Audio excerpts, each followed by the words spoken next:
विधानसभा चुनाव के मद्देनजर राजनीतिक घमासान जारी है। इस बीच बंगाल में कांग्रेस के प्रमुख अधीर रंजन चौधरी ने राज्य विधानसभा चुनाव में खंडित जनादेश मिलने की स्थिति में ममता बनर्जी को समर्थन देने या बनर्जी से समर्थन लेने की संभावना को पूरी तरह खारिज कर दिया है।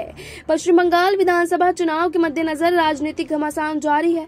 इस बीच बंगाल में कांग्रेस के प्रमुख अधीर रंजन चौधरी ने राज्य विधानसभा चुनाव में खंडित जनादेश मिलने की स्थिति में ममता बनर्जी को समर्थन देने या बनर्जी से समर्थन लेने की संभावना को पूरी तरह खारिज कर दिया है।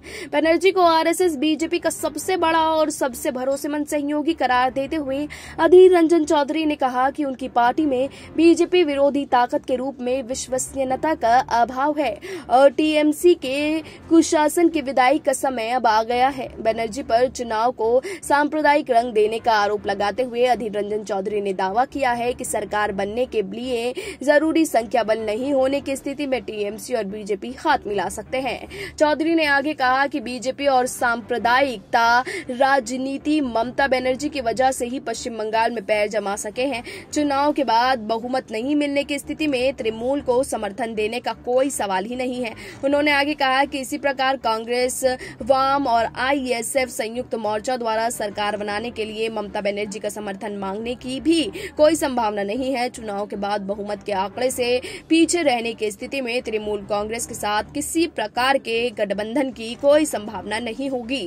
वहीं चौधरी ने लगातार ममता बनर्जी पर निशाना साधा। ममता बनर्जी द्वारा कांग्रेस अध्यक्ष सोनिया गांधी समेत विपक्षी पार्टियों के तमाम नेताओं से समर्थन मांगने के लिए पत्र लिखे जाने पर चौधरी ने चुटकी ली।